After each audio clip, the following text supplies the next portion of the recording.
क्योंकि युद्ध तो चल ही रहा था और धृतराष्ट्र के भीतर भी आक्षेप पूर्वक पूछने का भाव नहीं था। यहाँ किम शब्द का अर्थ प्रश्न लेना ही ठीक बैठता है।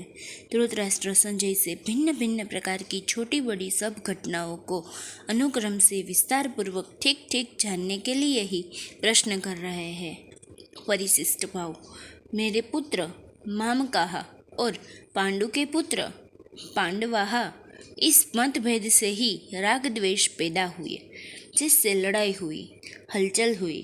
धृतराष्ट्र के भीतर पैदा हुए राग द्वेष का फल यह हुआ कि सौ कौरवों मारे गए, पर पांडव एक भी नहीं मारा गया।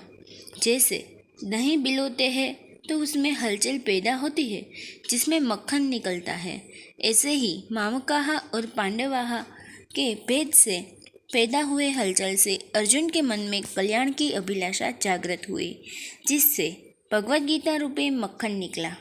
तात्पर्य यह हुआ कि धृतराष्ट्र के मन में होने वाली हलचल से लड़ाई पैदा हुई और अर्जुन के मन में होने वाली हलचल से गीता प्रकट हुई। संबंध। धृतराष्ट्र के प्रश्न का उत्तर संजय आगे के श्लोक से देना आरंभ करते हैं। संजय उवाच दृष्ट्वा तु पाण्डवानीकं व्यूढं दुर्योधनस्तदा आचार्यमुपसंगम्य राजा वचनमब्रवीत। तदा का अर्थ है उस समय। व्यूढम व्रजव्यूह से खड़ी हुई, पांडवानीकम पांडव सेना को, दृष्टवा देखकर, तू और, आचार्यम द्रोणाचार्य के, उपसंगम्य पास जाकर, राजा दुर्योधन यह, वचन अब्रवीत बोला। उस समय व्रजव्यूह से खड़ी हुई पांडव सेना को देखकर और द्रोणाचार्य के पास जाकर राजा दुर्योधन वचन बोला। व्याख्या।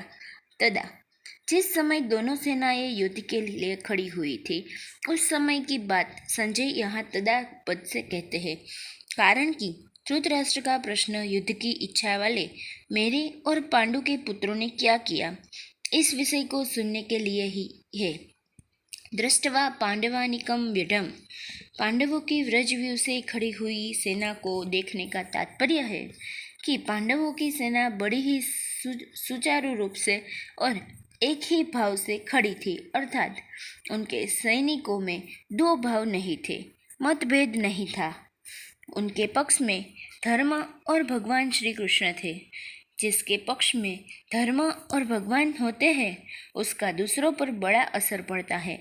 इसलिए संख्या में कम होने पर भी पांडवों की सेना का तेज था और दूसरों पर बड़ा असर पड़ता था।